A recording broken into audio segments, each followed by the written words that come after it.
Spoštovane gledalke, spoštovani gledalci, prav lep pozdrav iz studia Idrijskih novic. Gost današnje oddaje Aktualno je Stanko Močnik, poveljnik občinskega štaba civilne zaščite v občini Cerkno, ki ga prav lepo pozdravljam v našem studiu. Dobrodošli. Lep pozdrav tudi v mojem imenu. Mesec in pol vaš štab v Cerknem uradno deluje. Delovali ste pa v bistvu že prej.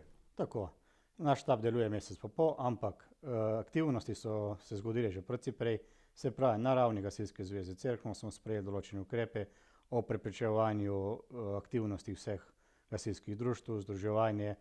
Preklicali smo vse občne zbore, vse skupščine, predvsem v duhu tega, da se čim manj ljudje družijo. Teh aktivnosti vse potekajo že pred državnim načrtom, tako da mi smo se začeli aktivno ukvarjati s tem, boleznijo že precej prej, kot je bilo uradno sploh objavljeno v Republiki Sloveniji.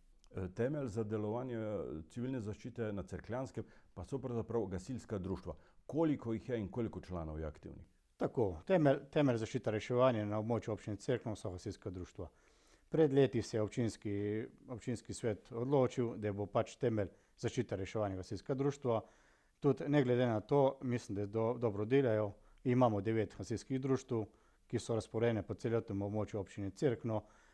V gasilstvu je združenih preko 1200 članov, imamo 200 operativnih članov, ki pokrivajo cel segment zaščite reševanja. Se pravi, teh 200 članov je sposobljenih, opremljenih pač v skladu z minimalnimi merili. Dejansko pač so potrebe še, ampak jaz mislim, da vse teh zadnjih letih, če govorimo o desetletju, smo prišli na tak zavidljiv nivo in jaz mislim, da bo pač ta segment treba držati tudi v prihodnje. Sodijo v ta okvir tudi prvi posredovalci? Seveda. V ta okvir sodijo tudi prvi posredovalci. Prvi posredovalci so organizirani znotraj gasilskih društev. Ta komunikacija poteka predvsem z zdravstvenim domom Idrija, kjer izvaja usposabljanje. Mi strani Gasilske zveze Cerkno pa poskrbimo, da se pač neka oprema, neka nujna oprema, ki je ti posredovalci nujno rabijo, nabavlja. Je pa dejstvo, da pač sistem tak, kot je bil v državi, ni dorečen do konca, ampak ne glede na to, mislim, da je naše poslanstvo gasilcev to, da pomagamo soobčanom, zato smo se tudi, ne glede na to, da niso rešene ne refundacije, ne zavarovanje, ne odgovornosti, smo se odločili na ravni Gasilske zveze, da pristopimo k temu in da vse stvari, neka zaščita tem našim prvim posredovalcem nudimo strani naše krovne organizacije Gasilske zveze Cerkno. Ob gasilcih pa civilna zaščita, bi rekel, obvladuje še nekaj pridruženih ekip. Seveda, sama civilna zaščita občine Cerkno je organizirana tako, da imamo štab civilne zaščite. Štab civilne zaščite se sklicuje po potrebi, tudi sestava je pač niha, glede na potrebe. Če pogledamo, to ni klasična intervencija, zato smo se odločili županom pa podžupanom, da sam štab skličemo ožjemu delu in tudi dorekli, na tem štabu smo pa dorekli same pristojnosti, kdo kaj pokriva. Če pogledamo, mislim, da smo kar kako dobro zastavili. Prvo je, če pogledamo samo operativno delovanje temelji na gasilskih društvih. Samo komunikacijo z občani je pač prevzel župan, ker to je njegova naloga tudi po zakonu. Podžupan pa mislim, da se je vključil tako z društvi, če pogledamo preko tabornikov in preko drugih društev, prostovoljcih. Tako da jaz mislim, da smo naredili taka dobra res skupina, ki obvladuje zadevo in jaz mislim, da smo tudi to dokazali v zadnjih tednih, ki se je to dogajalo. Uporabljate pri tem komuniciranju tudi sodobne tehnologije? Seveda, mi glede na to, da smo v prvih dneh smo se fizično dobili parkrat, ampak glede na to, da smo se zavedali odgovornosti, vsi mi smo prešli na sodobno komunikacijo. Se pravi, tukaj so maili, konference in tako naprej. Tako da je vedeti potrebno, da za razliko nekaterih štabov, ko so fizično dobivali, mi smo že v štartu šli z predpostavko, da mi ne smemo stiti občanov, brez da bi eden imel nadzor. Se pravi, zato smo tudi sprejeli te ukrepe. Končna faza, glede na to, da smo na začetku malo skeptični bili za ta sodobna tehnologija, jaz mislim, kako smo dobro prebrodili, tudi sledujemo dobro. So pa pač težave, ki niso čisto v naših domen, ampak jih probamo reševati v nekem dobrem duhu. Največja tovarna v kraju, to je ETA, je zaprla svoja vrata. Kaj to pomeni? Seveda, ETA je zaprla.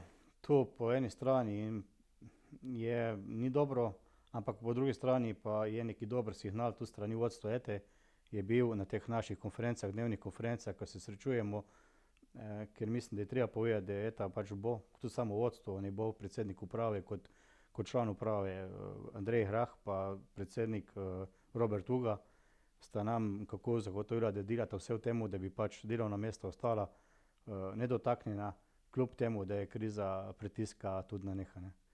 Dejstvo je, da se zadeva v svetu ustavlja, vemo, razberemo sporočil, kaj se dogaja v zadnjih dneh. Jaz upam, pa si želim, da bi bila ta zeta vsaj v takem obsegu ostala, ker pač tu je le največji poslodajalec na območju občine Cerkno. Vaš štab deluje mesec in pol. S kakšnimi nalogami vse ste se srečevali? In mi smo se prej s temi nalogami predvsem ukvarjali z nabavo osebne zaščitne opreme.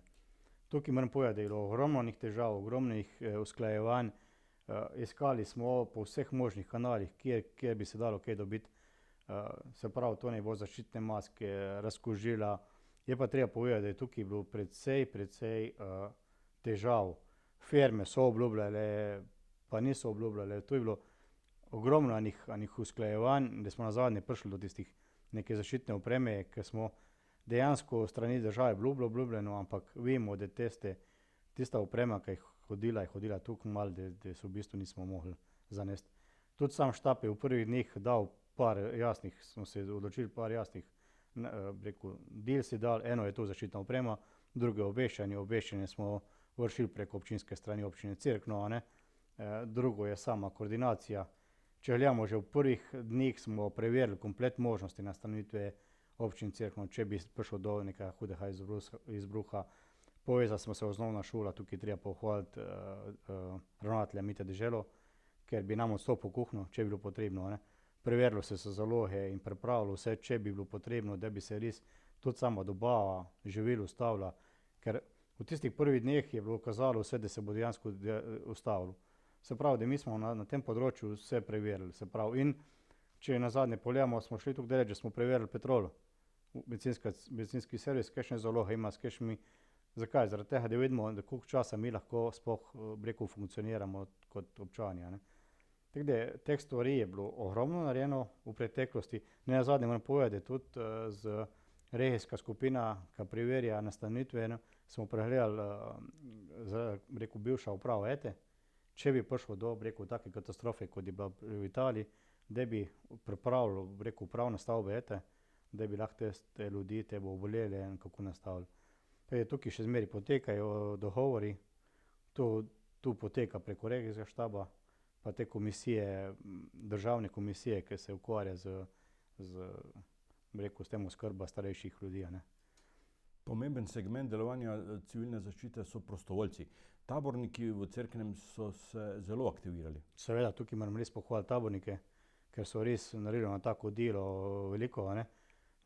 Koordinirali so sešivanje mask, pakiranje. Tako da jaz mislim, da tukaj se je res pokazalo ta neki dobri duh, neka pomoč med društvi. In tukaj jaz tako sam na mojem mestu sam pohvalim, grem vsem vodstvu tabornikov, nenazadnje tudi po županu, da smo tukaj kako skomunicirali. Je pa dejstvo, da pač tukaj so se tudi lastninska društva vključila pri samem raznosu, tako da tukaj se je nekaj pokazalo, neka medsosedska pomoč je nekaj dobrega. In jaz mislim, da na Cerkljanskem se je tudi tu pokazalo, da je ogromno, ne glede na to, da smo imeli zavedenih preko 60 prostovoljcev na spisku, mislim, da jih je tukaj bilo, vem, da jih je bilo precej več. To pomeni, da so se ljudje med sabo, sosedi med sabo pomagali, nabave starejšimi in tako naprej. Tako da tukaj je res neka pohvalno, jaz mislim, da je samo pohvala. In tudi s tem je tudi marsikdaj so štab razbremenili, ker vemo, da je dejansko ta medsosedska pomoč zelo pomembna v takšnih situacijah. To ni klasična intervencija, kot jo mi poznamo z operativnega področja, ampak je neka nova stvar, ki se moramo še naučiti pa živeti z njo. Kako pa ocenjujete dejstvo, da je zdravstvena postaja v Cerknem v času epidemije zaprta? Glejte, res je zaprta. Če pogledamo, določeni občani so zelo kritični, določeni ne, ampak jaz mislim, da pač stroka se je tako odločila, kot se je odločila. Dejstvo je tudi, da prvih posredovalcev nimamo, ampak glede na vse te dejstva smo se na ravni Gasilske zveze odločili, da v primeru, da naši občani potrebujejo pomoč, bodo gasilska društva ta pomoč nudila, se pravi, vsi naši operativci bodo pač te ukrepe zaščitne se držali in probali pomagati našim občanom. Se zavedati se je treba, to je tu naša edina, to je naša ena prvih nalog, ki jih imamo, se pravi pomoč soobčanov. Tudi geslo gasilcev je na pomoč. Na pomoč, tako. In tega se tudi v teh časih držimo, ne glede na to. Kaj se bomo kot skupnost naučili iz te epidemije? Ja, jaz upam, da se bomo dosti naučili. Predvsem tukaj se kaže vse, koliko je ta pomembna ta medsosedska pomoč občanov med sabo, sodelovanje in ne pa samo pehanje za denarjem in dobičkom. Jaz upam, da bomo vsi kot družba spoznali, da je tudi to sodelovanje, pa tudi ta pomoč, ki je zelo pomembna v teh cajtih, da bomo tu kako držali naprej in da bomo pač dobili neke nove načine druženja in da bomo ta zadeva prebrodili čim boljš naprej. Hvala za pogovor in pojasnila, gospod Stanko Močnik. Vam, spoštovani gledalci in gledalke, pa hvala za pozornost.